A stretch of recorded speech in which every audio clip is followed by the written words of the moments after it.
మెదక్ జిల్లా ఏడుపాయల ఆలయం వద్ద వరద ఉధృతి కొనసాగుతోంది. మంజీరా ప్రాజెక్టు నుంచి దిగువకు భారీగా వరద నీరు వచ్చి చేరుతోంది. దీంతో ఘనపుర ఆయకట్ట పొంగి పొర్లడంతో ఏడుపాయల ఆలయం జలదిగ్బంధంగా మారింది.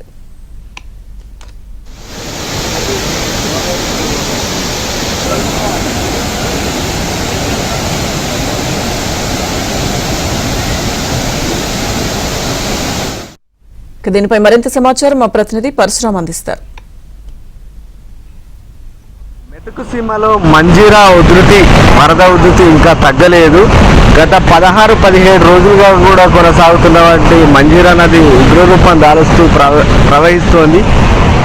జిల్లాలోని అటు సంగారెడ్డి జిల్లాలో మొదలయ్యే ఈ మంజీరా నుంచి సంగారెడ్డి జిల్లా మీదుగా వచ్చే ఈ మంజీరా నది ప్రస్తుతం ఇక్కడ మనం చూస్తున్నాం. మెదక్ జిల్లా ఏడుపాయల్లో వనదుర్గా దేవి పాదాలను తాకుతూ ముందుకు సాగుతున్నటువంటి ఆ దృశ్యాలను చూడవచ్చు. గత 17-18 రోజుల కూడా అమ్మవారి ఆలయం పూర్తిగా జలదిగ్బంధంలో చిక్కుకొని ఉన్నటువంటి ఆ పరిస్థితిని మనం చూడవచ్చు. సింగూరు నుంచి దాదాపుగా 70 నుంచి 80 వేల క్యూసెక్ల అవుట్లో ఉంది. అక్కడ నుంచి వచ్చే నీరంతా కూడా ఇటు గణపురం ఆనకట్ట నుంచి కూడా దిగువ భాగంలో ఉన్నటువంటి ఏడుపాయల వద్ద 7 పాయలుగా చీలి ప్రవహిస్తుంది. ఇక్కడ ఒక పాయ అమ్మవారి ఆలయం ముందు నుంచి ముంచెత్తుతూ వెళ్తున్నటువంటి ఆ దృశ్యాలను మనం చూడవచ్చు. ఏడుపాయల వద్ద ఉన్నటువంటి ఏదైతే గుడి ఉందో దాదాపు గుడి పూర్తిగా నీట మునిగిందని చెప్పవచ్చు.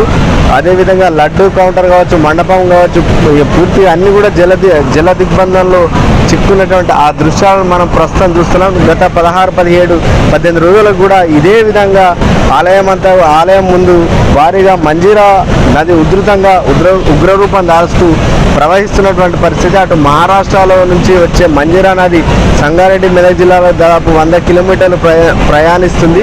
అటు సింగూరు డ్యామ్, మంజీరా డ్యామ్ నుంచి వచ్చే ఇంట్లో అదేవిధంగా గణపుర ఆనకట్టతో దాదాపు ప్రస్తుతం ఏడుపాయల ఆలయం వద్ద 1,00,000 క్యూసెక్ల ప్రవాహం ఉన్నట్టుగా అంచనా వేస్తున్నారు. ఇక్కడ నుంచి వచ్చేటువంటి నీరు దిగువన ఉన్నటువంటి నిజాం సాగర్కు వెళ్ళడం జరుగుతుంది.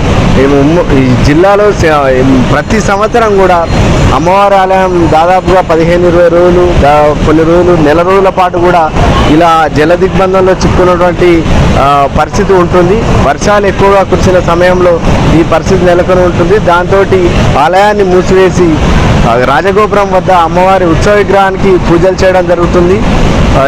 ఏదైతే వరద ఉధృతి తగ్గిన తర్వాత ఆలయాన్ని మళ్ళీ రినోవేషన్ చేసిన తర్వాత మాత్రమే ఇక్కడ భక్తులను అనుమతించడం, నిత్య పూజలు చేయడం జరుగుతుంది.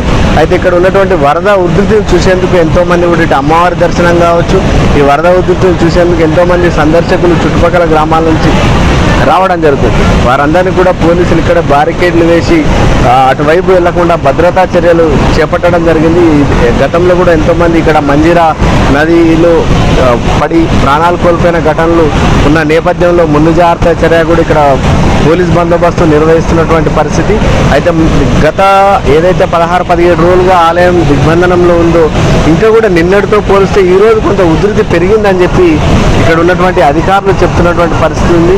అయితే ప్రస్తుతం మంజీరా సింగూరుకు 7 గేట్లు ఎత్తి దిగువకు నీరు వదిలేస్తున్నారు. ఇంకా కూడా వరద ఉధృతి పెరిగితే, ఇంట్లో పెరిగితే కూడా ఇంకా గేట్లు ఎత్తి దిగువ వదిలేస్తే కూడా ఇంకా ఉధృతి పెరిగే ఛాన్స్ ఉంది. అయితే ప్రస్తుతం వర్షాలు తగ్గుముఖ పట్టిన నేపథ్యంలో ఇంట్లో కాస్త రానున్న రోజుల్లో తగ్గే అవకాశం ఉందని చెప్పి అధికారులు చెప్తున్నటువంటి పరిస్థితి ఉంది. కెమెరామెన్ నాగరాజుతో పరశురాం, ABN ఆంధ్రజ్యోతి, మెదక్ జిల్లా నుంచి.